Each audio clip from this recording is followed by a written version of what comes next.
Pria ini sangat tidak etis. Sambil tertawa dia menarik blus pacarnya, lalu menyuruhnya pergi menggoda pria. Pacarnya kaget, lalu berkata, "Untuk apa?" Pria berkata, dia pertama kali membawa saudaranya ke sini, dan tak punya cukup uang. Tapi, dia tak ingin pulang sebelum naik. Jadi, pria itu meminta pacarnya meyakinkan pria itu, agar mereka bisa menaiki venue dengan gratis. Di bawah bujukan pria itu, pacarnya sebenarnya merasa sedikit bersemangat. Jadi, sepakat, awalnya, dia meminta rokok pada pria itu, untuk mendekatinya, lalu, dia berkata kepada si pria, "Aku punya 2 adik perempuan, yang ingin datang bermain, tapi aku kehilangan dompet, dan tersisa $100. Dapatkah kamu membantuku?" Aku pikir, kamu tidak hanya membantuku, tapi juga bertemu gadis cantik. Jadi, pria itu langsung setuju. Gadis itu kemudian segera membawa adik perempuannya datang. Pria itu merasa kasihan. "Ini adikmu?" Fatih merasa telah tertipu. Jadi, dia diam saja saat mereka naik ke kereta gantung dan mulai membanggakan satu sama lain. Mereka juga menertawakan orang lain yang membayar tiket. Mereka semua bodoh. Yang lebih tak tahu malu adalah, untuk kedua kalinya, mereka datang lagi. Pria itu berkata, karena cuaca buruk, alat tidak beroperasi. Tapi, mereka merasa bahwa pria itu mengesampingkan mereka. Jadi, mereka mengancamnya. "Jika kamu tak membiarkan kami masuk, aku akan melaporkanmu." Pria gemuk itu lemah. Jadi, agar aman, dia membiarkan mereka naik ke atas menggunakan alat. Saat sedang menaiki gondola, mereka mulai saling memuji lagi. Tapi mereka tidak tahu bahwa mereka tidak memiliki kesempatan untuk menyesal. Segera, seorang rekan berganti shift dengan pria itu, tapi dia berkata, "Masih ada 3 orang di atas sana. Ketika mereka turun, akan kututup lagi pintunya." Kebetulan sekali, saat ini gondola hanya meluncur ke bawah bersama 3 orang. Pria itu tiba-tiba lupa dan berpikir tidak ada orang. Jadi, dia mematikan gondola dan pergi. Di sisi lain, 3 orang itu tidak menyadari bahwa bencana telah datang. Pertama, mereka mengira pria penjual tiket itu bermain-main dengan mereka, sampai lampu-lampu di gondola mati satu persatu. Saat menyadari itu, ketiganya ketakutan. Gadis itu berpikir, mungkin ada kerusakan listrik, dan seseorang akan memperbaikinya. Tetapi, setelah menunggu lama, tidak ada yang datang. Pria ini bahkan tidak tahan lagi. Dia membuka pegangan. Dia memutuskan untuk turun dengan cara melompat. Tapi, situasi mulai memburuk. Tatkala langit mulai menurunkan salju. Salju dan es menghantam wajah mereka dengan menyakitkan. Untungnya, mereka bertemu dengan staf yang sedang berpatroli. Mereka melihat setitik harapan. Tapi, saat mobil berhenti, ketiganya terus berteriak untuk mendapatkan perhatian dari petugas patroli. Tapi, suara mereka ditenggelamkan oleh badai salju. Sehingga petugas patroli tak pernah tahu bahwa masih ada turis di atas gondola. Dia kemudian menerima sinyal untuk kembali, sehingga mulai menghidupkan mobil. Ketiga orang itu gelisah dan mulai ketakutan. Mereka melepaskan kacamata mereka dan juga sepatu ski. Lemparan itu membuat petugas patroli terperangah. Dia pikir angin terlalu kuat, dan itu adalah cabang pohon yang patah. Sehingga, dia kembali memundurkan mobil. Di gondola, ketiganya tak berdaya, ditambah saat itu adalah akhir pekan. Jika mereka ingin ditemukan, setidaknya harus menunggu selama 5 hari. Ketiganya terjebak di atas gondola, di kereta gantung yang tinggi. Suhunya bisa mencapai 40 derajat di bawah nol. Pria ini tidak bisa menunggu lagi. Dia mengangkat pembatas, lalu membuang papan ski untuk menguji ketinggian. Dia panik, lalu mengambil napas dalam-dalam, dan melompat. Tapi, dia mematahkan tulang kakinya. Lututnya patah dan kedua kakinya benar-benar hancur. Pria di atas bertanya, "Hei, sobat. Apa kamu masih bisa bergerak?" "Tidak, sama sekali." "Apa kau bisa menuruni gunung?" "Sama sekali tidak." "Aku akan mati kehabisan darah." Gadis itu melepas syalnya, lalu melemparnya ke pria itu untuk menghentikan pendarahan. Tapi, tak akurat. Jadi, syal menyangkut di atas pohon. Ini bahkan lebih membuat putus asa. Dalam waktu singkat, pria ini akan kehilangan darah dan mati. Pria lain tidak ingin menunggu mati.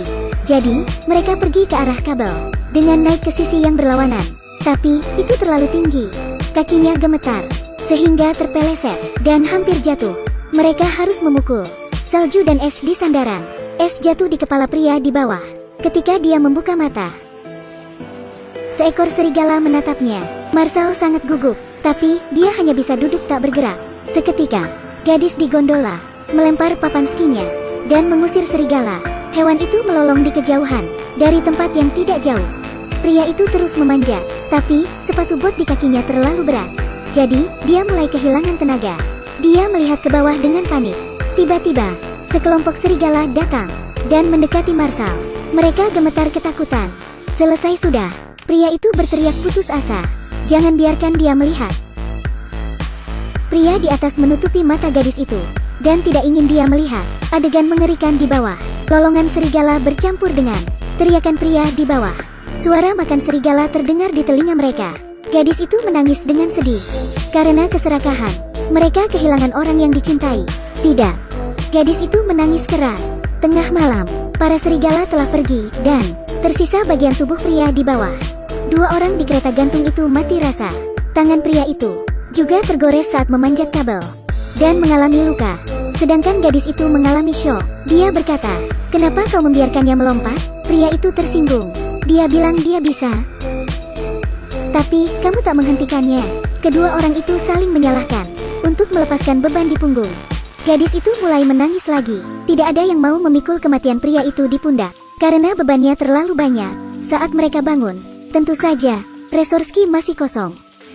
Wajah gadis itu penuh dengan es, dan tangannya membeku di pagar.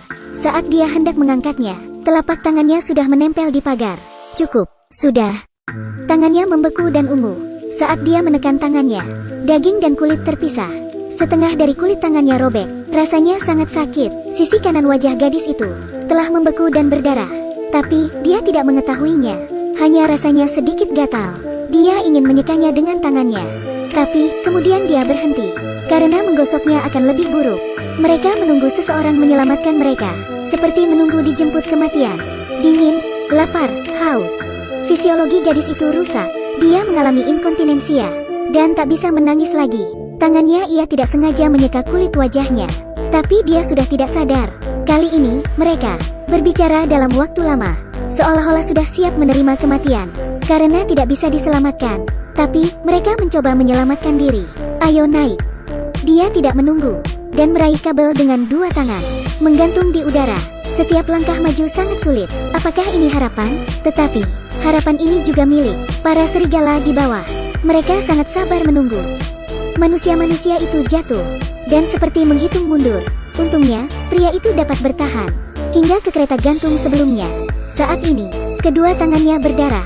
Dia meminta gadis itu untuk melempar papan ski, agar bisa digunakan untuk pertahanan diri. Gadis itu menggerakkan tubuhnya, tapi sekrup di kereta gantung itu longgar. Dia melempar papan ski ke tanah. Pria itu terus melewati kabel, sedangkan serigala terus menatap mereka dengan sabar. Akhirnya, pria itu mencapai sisi yang berlawanan. Apakah dia akan diselamatkan? Mustahil, tidak mungkin. Saat dia mendarat dan mengambil papan luncurnya, serigala menerkamnya. Tidak, tidak. Untungnya, pria itu meraih tiang ski dan menusuk serigala, sehingga hewan itu pergi. Serigala lain juga takut. Pria itu kemudian menuju ke papan ski. Jangan lanjutkan yang itu. Saya akan kembali secepat mungkin. Tolong cepat. Gadis itu melihat pria itu meluncur pergi. Tapi, kemudian, sekelompok serigala itu mengikutinya menuruni bukit.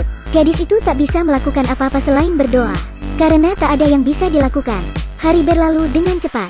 Saat gadis itu membuka matanya lagi, tetap tidak ada yang datang. Dia punya firasat buruk, karena terjadi badai salju. Mayat pacarnya telah terkubur. Di bawah, salju telah menebal. Sepertinya dia memiliki kesempatan. Jadi, dia bergerak ke sisi gondola, agar menjadi lebih dekat ke tanah. Tiba-tiba, skrup kabel longgar. Untungnya, dia semakin dekat ke tanah, dan kabel putus saat ia mendarat. Gadis itu menarik napas. Pendaratannya mulus dan aman. Tapi, gondola jatuh mengenai kakinya. Berengsek, seperti jalan buntu. Gadis itu lalu merangkak di sepanjang peralanan. Dia terjatuh dan tergulung. Sepertinya ada noda darah di salju. Kemudian, dia bertemu dengan serigala. Tapi, hewan itu tak menyerangnya. Karena kemarin pria itu telah dimakan oleh serigala. Jadi, gadis itu berhasil kabur dan selamat sampai di jalan.